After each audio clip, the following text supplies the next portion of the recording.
Hey folks, this is Jeff for This Week with JTT. I'm looking at online on Forbes magazine, and this once again with Diddy, and it talks about more than 100 people could accuse Sean Diddy Combs of sexual abuse in new lawsuits.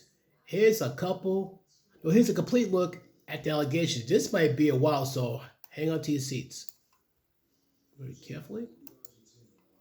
Okay, rapper Sean Diddy Combs could be accused of sexual abuse and exploitation by more than 100 people in a series of lawsuits expected to be filed in various states over the next 30 days. An attorney for the accused announced this past Tuesday, the latest amongst numerous similar civil lawsuits pending against the music mogul as he awaits trial following a high-profile indictment this month. That is serious, and that's a big deal.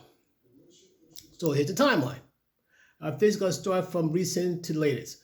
For example, like from October 1st, Houston-based lawyer Tony Busby said he is representing 120 accusers who plan to file civil lawsuits across multiple states, alleging crimes like sexual assault, rape, sexual abuse of minors, and claims that include many powerful people and many dirty secrets. So like I said, it's like Sodom and Gomorrah and Babylon being exposed in ways you wish you didn't know. Okay, we're going backwards more. September 30th. Lawyers for Combs filed a notice asking for the Second Circuit Court of Appeals in the Southern District of New York to overturn the decision to hold him in prison while he awaits trial, a choice Judge Andrew Carter made, citing concerns Combs had allegedly tampered with witnesses who have been contacted as part of the investigation against him. So that's why the government holding him. We'll make sure that whatever plans he had to intimidate or tamper with evidence or witnesses has been halted, which is like the only intelligent thing they can do. Goes back further. September 27th, Combs was accused of drugging and raping women on multiple occasions, with the woman identified as Jane Doe in a lawsuit, further alleging she became pregnant after one of the encounters? Wow. She's seeking undisclosed damages to Associated Press request. So, oh boy. So like I said, if it's more than one female that he knocked up, it's going to be really, really bad. And the DNA evidence, look out. September 26th, a documentary was released for streaming on Tubi. Oh, okay. It's on Tubi or Tubi, I think, featuring an interview with Combs' lawyer, Mark Agnofolino, who addressed the leaked surveillance footage of Combs shoving and kicking ex-girlfriend Cassie Ventura, in which he called the indictment a takedown of a successful black man and said he doesn't expect Combs to accept a plea. But okay, I'm going to stop the cap right here. Okay, just because, like, say, a white man similar to Combs done something like that and almost got away with it, what make you think because he's black he should get away with it? No. Absolute power corrupts absolutely. In other words, if you're not careful, if you have too much money, too much power, too much access to vulnerable people, it will go to your head. And there's something said about, like, when they say absolute power corrupts, it's not cap. If you don't think grounded, you think you're above everybody, and that's where the pride comes in. First comes the pride before the fall. Diddy's pride was his greatest weakness and what caused his ultimate fall. That's how, I'm not going to go too into it. Let's just say pride is probably the most hated thing that God detests. Pride more than anything else, because you think you're above everybody else, especially God.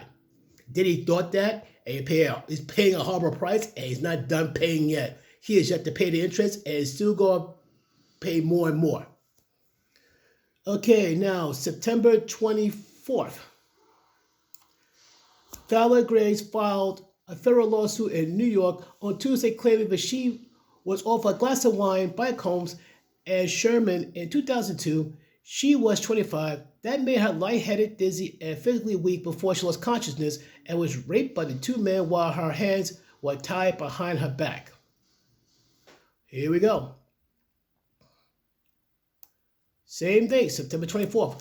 Combs is sharing a unit with disgraced former cryptocurrency billionaire Sam Bankman-Fried in the Metropolitan Detention Center, according to the New York Times. As former crypto mogul serves out a 25-year sentence in prison for counts of conspiracy, fraud, and money laundering linked to a scheme that lost former FTX customers, lenders, and investors several $billion. So it's safe to say that Sam isn't getting out anytime soon, and the money that he owes those people, yeah, let's say certain people looking for him. September 18th, Combs' lawyers cited horrific conditions at the Metropolitan Detention Center in Brooklyn, New York, in a request for bail, which included a $50 million bond offer, a GPS monitoring, and strict limitations on visits, where he was denied by U.S. District Judge Andrew Carter, who said the conditions weren't enough to ensure the safety of the community, which is fact. This reach is far-reaching. You think because, for example, you live in California, he's in New York, you're safe? Think again. He knows people who have contacts in California. Chances of wherever you are, he may know somebody to reach you. So I understand why they made a decision. And that was from September 18th. September 17th, a memo filed with New York Judge Robin F. Tonosky accuses Combs and co-conspirators of setting fire to an unnamed person's car using Molotov cocktail, an accusation that matches one brought by Combs' ex-girlfriend, Cassie Ventura, who said in a lawsuit filed last year that Combs blew up a car owned by the rapper Kid Cudi. I don't know who that person is, but yeah, someone's car got torched for the trouble. Once again, September 17th, a federal court in Manhattan unseals charges against Combs for racketeering, sex trafficking, and transportation engaged in prostitution, alleging he abused, threatened, and coerced women and others around him to fulfill sexual desires, protect his reputation, and conceal his conduct. Sounds like the RICO charge. Look that up. Combs was arrested September 16th, I remember that day pretty well. Combs was arrested in Manhattan after being indicted by a grand jury. That's one of the video footage. That footage probably was viral everywhere. We got arrested by the feds in the Manhattan hotel. Now we skip down to May 29th. Federal investigators may bring Combs accused to testify before a grand jury soon, and most plaintiffs have filed lawsuits against the rapper have already been interviewed by investigators. Sources told CNN a move that could indicate prosecutors are looking to charge somebody, though no charges have been filed yet. Oh, trust me, charges are going to be filed like crazy. It won't be just P. Diddy alone who's going to catch the hands of justice. It'll be a lot of high-tier, high-profile people.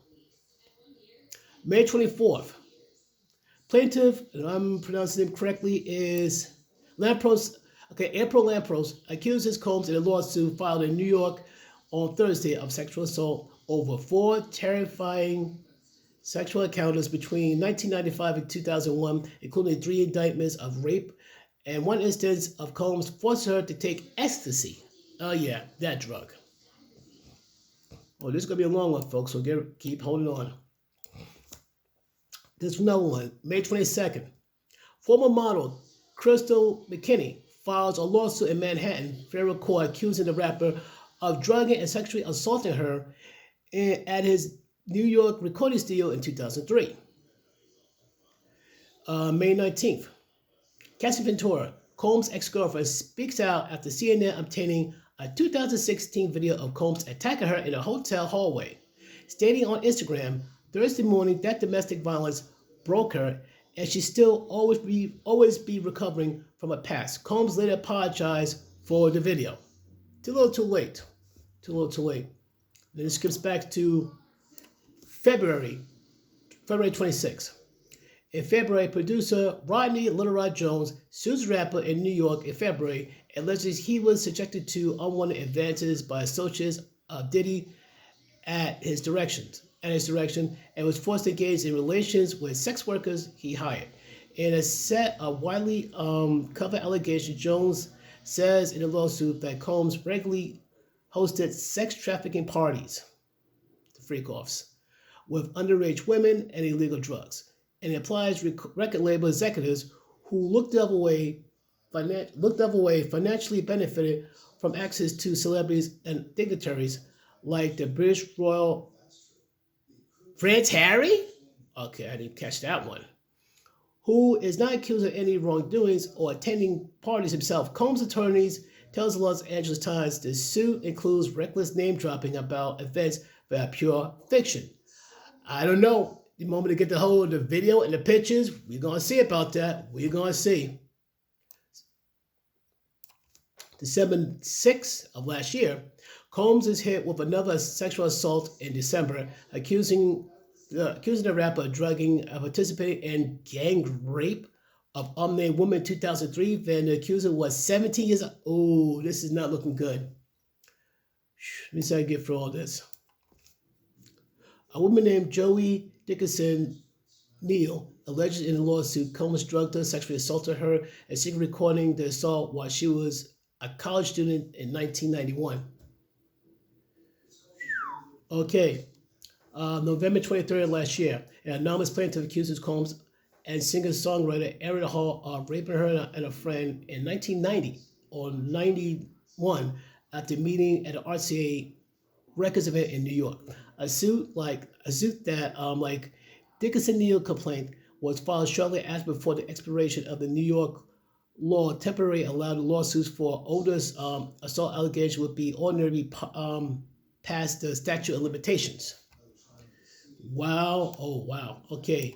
On November 17th, Ventura's $30 million lawsuit is settled the day after it was filed for undisclosed amount. When Ventura tells CNN she chose to resolve the matter amicably, while Combs' attorney says the settlement was in no way admission of wrongdoing. I wonder. And then changed his denial of the allegations. Of course he's going to say that. November 16th, Cassie Ventura files the suit against Combs, alleging he raped her in 2018, subjected her to years-long abusive relationship that included physical abuse, and his assertion of complete control over her personal and professional life. Wow. Oh, wow. That is just ridiculous. Like I said, I'll include a link from Forbes.com, but I was going to shake my head on this because this is, like I said, all this stuff that Sean P. Diddy Combs had done for past more than 2 decades is coming back to haunt him in ways you can't begin to imagine. And now that they raided his house and got a ton of evidence, like I said, 2024 was something, but what did 2025? Wait, 2025 is going to be pretty insane. So, folks, hold on to your seats because this is far from over. Until then, folks, what are your thoughts and opinions on this in the comments? Peace.